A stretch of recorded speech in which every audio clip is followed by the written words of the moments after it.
Olá, tudo bem com você? Vamos dar continuidade ao estudo do livro de Gênesis, né?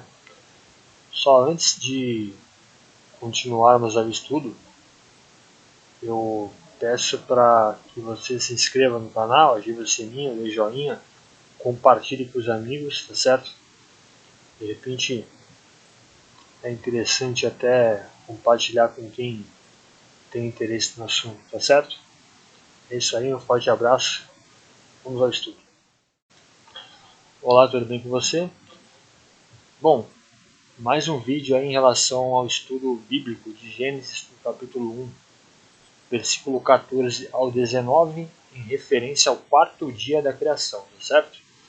Bom, no capítulo anterior, né, para quem não viu, nós demos uma olhada em relação ao terceiro dia da criação, onde Deus chamou ali o planeta de Terra, né, que seria uma porção de Terra, na verdade, por isso que veio desse nome Terra, uma porção de Terra que Deus batizou como nome de terra mesmo, propriamente dito, por conta das águas que estavam em volta daquela porção. E ali naquela porção, a partir daquela porção, é que Deus começou a brotar a sua criação para que o homem, né, pelo menos o meu ponto de vista, né, para que o homem fosse um ajudante de sua criação. Nós vimos anteriormente que é como se o tal do firmamento, né, que o Gênesis fala, a criação, Deus criou o homem para ser seu ajudante, né? Então seria propriamente em relação a esse espaço de terra, né, onde proveio toda a vegetação, né, toda a parte biológica do planeta para que o homem pudesse se autossustentar, tá certo? Então vamos ao quarto dia, começando do versículo 14 ao 19. Vou botar aí para vocês a foto dos versículos, tá certo? Vamos lá. E disse Deus: haja lumiares na expansão dos céus para separar o dia e a noite, e sejam por sinais, e para as estações e para dias e anos, e sejam por luminares na expansão dos céus para iluminar sobre a terra. E foi. E fez Deus os dois grandes luminares, o luminar maior para que exerça domínio no dia, e o luminar menor para que exerça domínio na noite. Fez também as estrelas. E as pôs Deus na expansão dos céus para iluminar sobre a terra, e para exercer domínio no dia e na noite, e para separar a luz e as trevas. E viu Deus que era bom.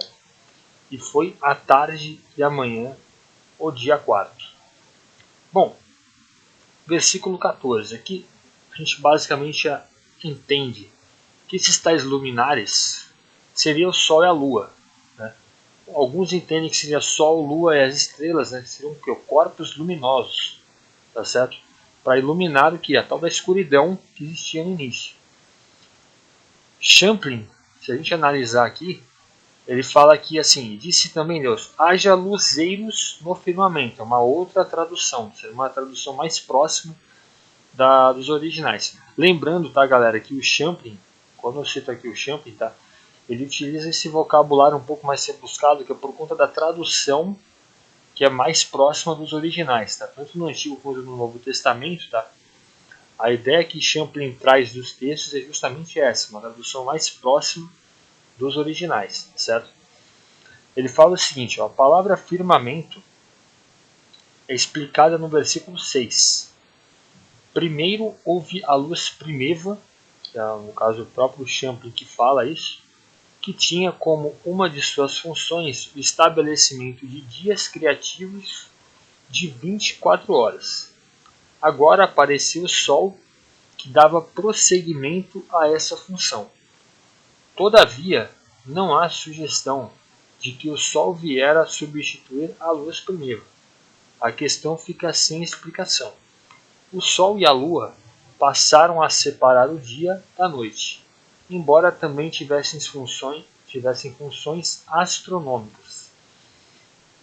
Os intérpretes judeus fantasiavam em suas interpretações ao dizer que o Sol e a Lua também promoviam suas várias festividades, dias de descanso e etc. Eu disse fantasiavam, embora seja totalmente possível que o autor sacro, intensamente interessado por essas coisas, realmente quisesse dar isso a entender. Ou seja, aqui ele está querendo dizer, né, o Champlin, tá, que a ideia poderia ser, além do caso da função de separar o dia da noite, o Sol e a Lua, né, ou as estrelas, como outros intérpretes falam, né, ele abre a questão que poderia ser, no caso os judeus acreditavam que teria algo a mais em relação a essa função das estrelas. Seria como se tanto o Sol e a Lua fossem algo para ser venerado. É isso pelo menos que eu entendo, tá? Em relação aos intérpretes judeus aqui, tá? O Sol e a Lua também promoviam suas várias festividades, ou seja, era como se esses intérpretes judeus eles entendessem que o Sol e a Lua fosse, além de iluminar, seria algo como se fosse para venerá-los em algum momento. Tá? Vamos no versículo 15. E sejam por luminares na exposição. Lembrando, tá, que o Champlin ainda comenta nesse versículo 14 ainda aquela questão, tá, da tal da luz primeva, como o Champlin fala, e o Sol. E aí, aqui no caso fica sem explicação, porque no texto não está muito claro se essa luz primeva era diferente do Sol, ou era primeiro uma luz e o Sol veio depois, né? Aquela questão que a gente estudou nos vídeos anteriores, tá? De como que foi essa questão do Sol e dessa luz aí. Se era diferente, se a luz acabou penetrando no Sol, se juntou no outro depois, como que foi, né? Um pouco curioso, né? Versículo 15. E sejam por luminares na expansão dos céus para iluminar sobre a terra, e foi. Comentário de Robert Jameson.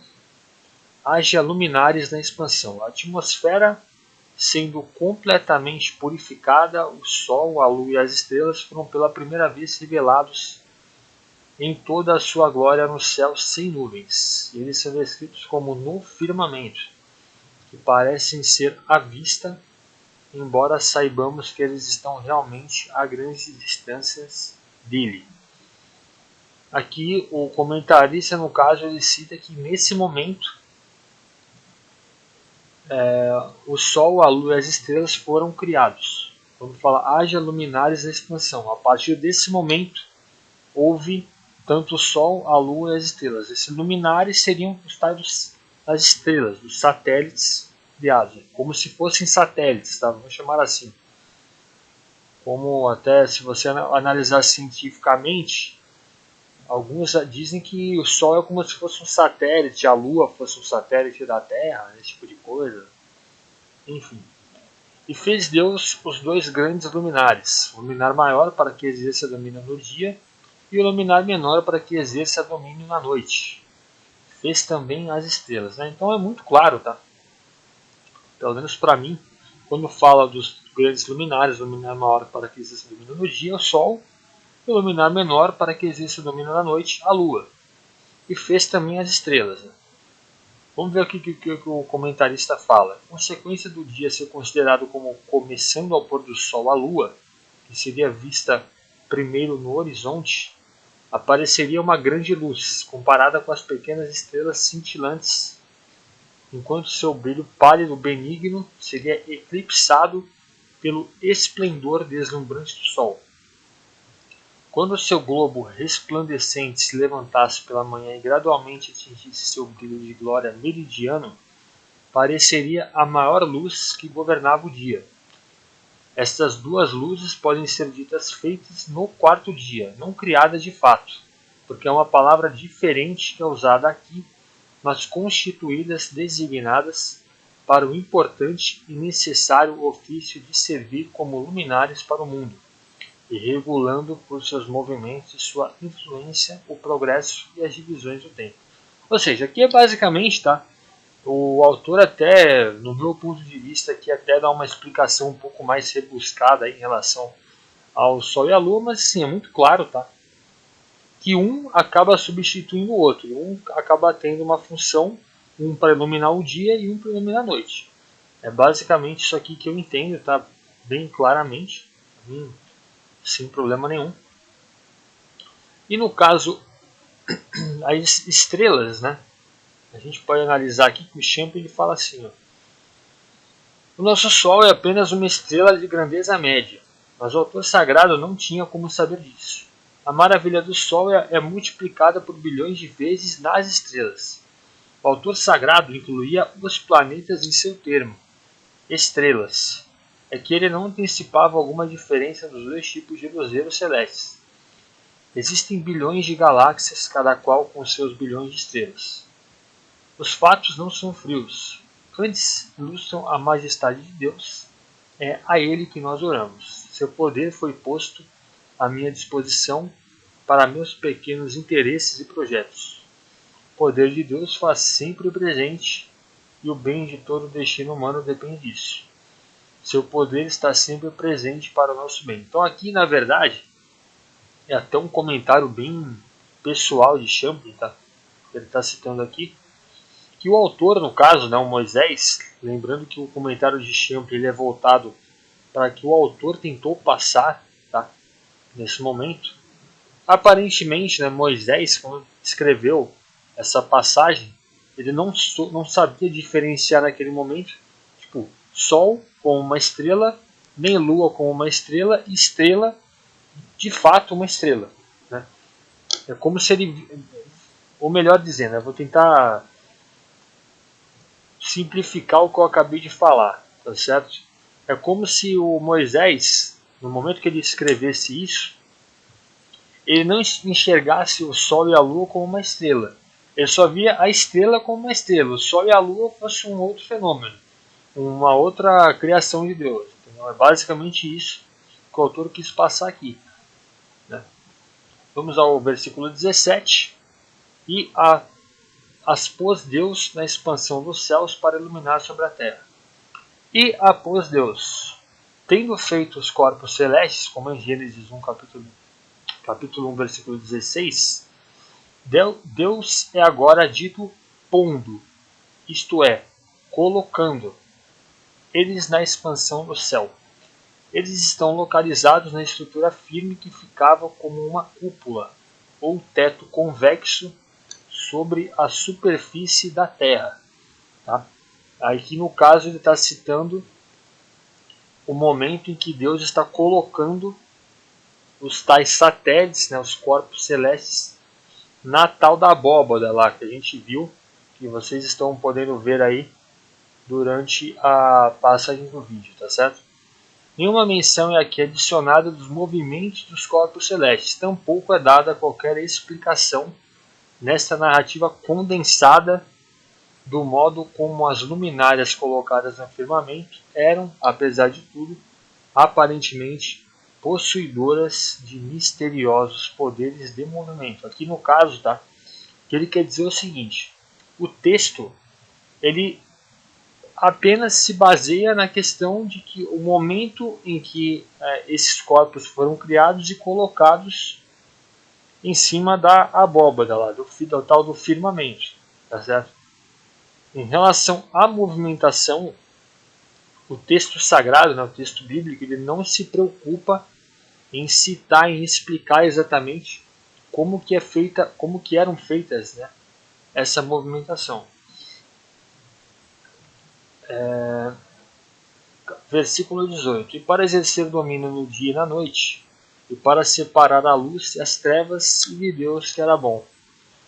Esse viu Deus que era bom é uma declaração frequentemente acrescentada para mostrar que todas as desordens, o mal e as qualidades prejudiciais que agora estão nas criaturas não devem ser atribuídas a Deus, que as fez todas boas, mas ao pecado do homem, que corrompeu a sua natureza e perverteu o seu uso. Ou seja, daquilo que eu tinha citado em relação à criação, né? Seria um contrassenso aí falar que Deus criou tudo, viu que a sua criação era boa e estava produzindo mal. Um contrassenso, o autor no caso cita.